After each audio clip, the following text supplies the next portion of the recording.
सासाराम के सांसद पर हमला कहाँ हुआ ये उनको बताना चाहिए।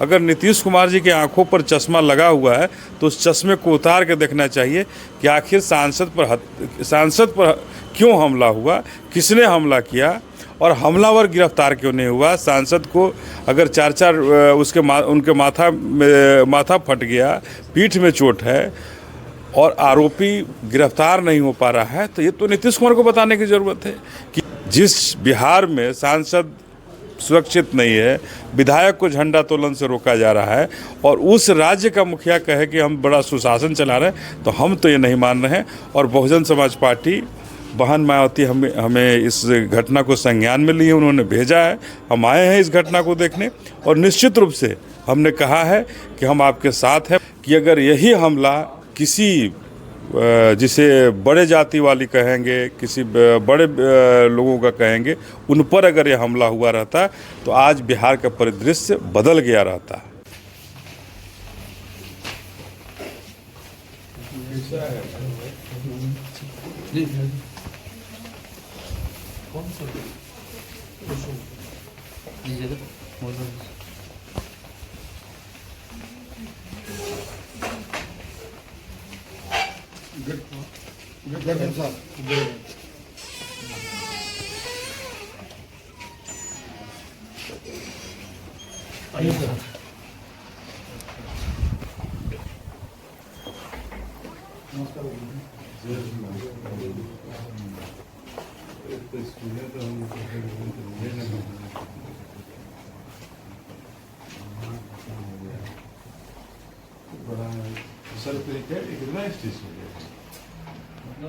हमको जाके लोग समझा रहे थे तो अब नहीं लोगों का था, समझा रहे थे। आप अचानक वहाँ पहुँच गए। पर जिस तरीके से सांसद मनोज राम के ऊपर हत्या हुआ है, आज आप उनसे मिलने के लिए आए हुए थे, क्या कुछ बात हुई? देखिए, आश्चर्य है कि बिहार में एक वर्तमान सांसद सुरक्षित नहीं है और सांसद की बुरी तरीके से पिटाई होती है, सर फट जाता है, पीठ में चोट है, घायल है, अचेता अवस्था में, बेहोशी की हालत में वहाँ के अनुमंडल अस्पताल में ले जाया गया, मोहनिया सदर अस्पताल भभुआ ले जाया गया और वहाँ से उनको एम्स पटना भेजा गया और अभी तक किसी की गिरफ्तारी नहीं होना। और सांसद महोदय का ये है कि गिरफ्तारी भी जो मुख्य आरोपी हैं उनकी नहीं होगी, ये पहले ही अंदेशा है।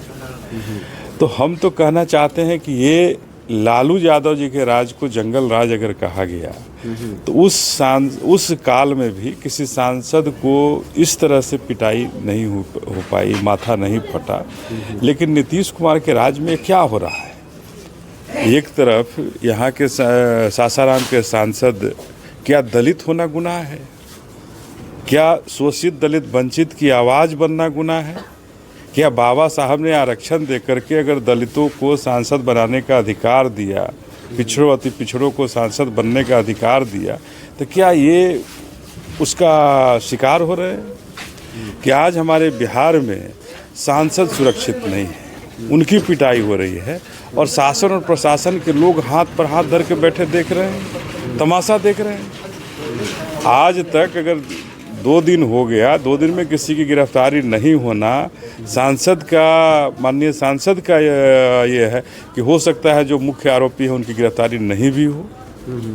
तो ये बता रहा है कि बाबा साहब के संविधान से हमारा भारत नहीं चल रहा है, बिहार नहीं चल रहा है और शोषित दलित वंचितों का नाम लेना अब खतरे से खाली नहीं है इस बिहार के अंदर। सर, इससे पहले गोपाल रविदास जो कि फुलवारीशरीफ के विधायक हैं, उनके ऊपर भी जो है जातिवादी टिप्पणी किया गया है, क्या कहेंगे इस पर? और लगातार इस तरीके से जो दलित चाहे एमएलए हो चाहे एमपी हो, इस तरीके से जातिवाद का शिकार हो रहा है।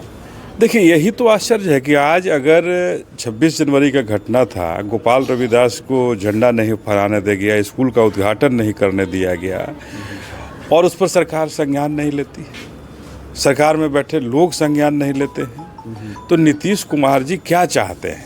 नीतीश कुमार जी के साथ बैठे लोग, शासन प्रशासन के लोग क्या चाहते हैं कि क्या दलितों का, शोषितों का, वंचितों का, पिछड़ों का, अति पिछड़ों का शासन से और इस राज्य से अधिकार खत्म हो गया।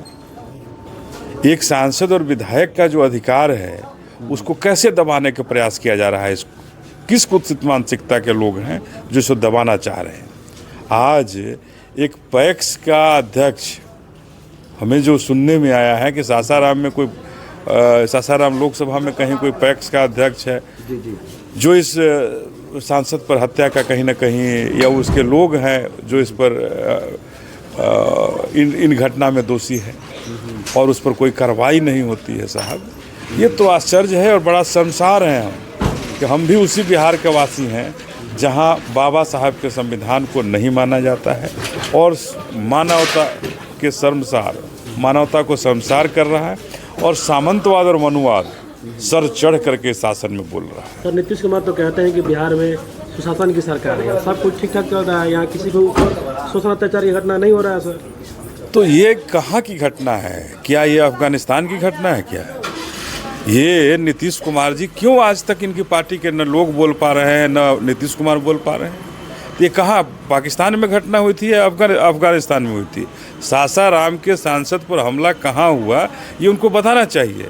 अगर नीतीश कुमार जी के आंखों पर चश्मा लगा हुआ है तो उस चश्मे को उतार के देखना चाहिए कि आखिर सांसद पर क्यों हमला हुआ, किसने हमला किया और हमलावर गिरफ्तार क्यों नहीं हुआ। सांसद को अगर उनके माथा फट गया, पीठ में चोट है और आरोपी गिरफ्तार नहीं हो पा रहा है, तो ये तो नीतीश कुमार को बताने की ज़रूरत है कि ये कौन सा यात्रा निकाल करके घूम रहे हैं। जिस बिहार में सांसद सुरक्षित नहीं है, विधायक को झंडा तोलन से रोका जा रहा है और उस राज्य का मुखिया कहे कि हम बड़ा सुशासन चला रहे हैं, तो हम तो ये नहीं मान रहे हैं। और बहुजन समाज पार्टी बहन मायावती हमें इस घटना को संज्ञान में लिए, उन्होंने भेजा है, हम आए हैं इस घटना को देखने और निश्चित रूप से हमने कहा है कि हम आपके साथ हैं, बहुजन समाज पार्टी सांसद जी के साथ है और ऐसे घटनाओं को जहां शोषित दलित वंचितों पर घटनाएं होंगी उसे पुरजोर उठाने का कोशिश करेगी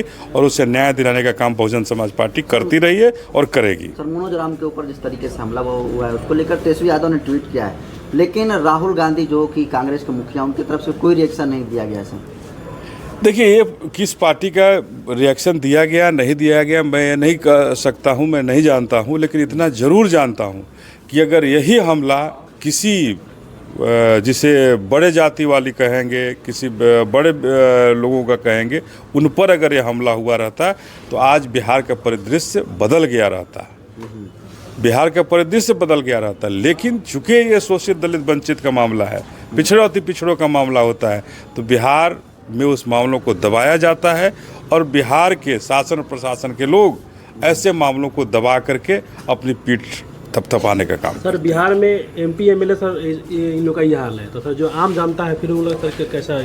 तो आम जनता की आवाज़ कौन सुन सकता है? आम जनता तो रोज़ ठोके जाएंगे और पीटे जाएंगे और उनकी हत्या होंगी, उनकी बेटियों का बहनों का बलात्कार होगा, उसे कोई नहीं देखने वाले इस बिहार के शासन में।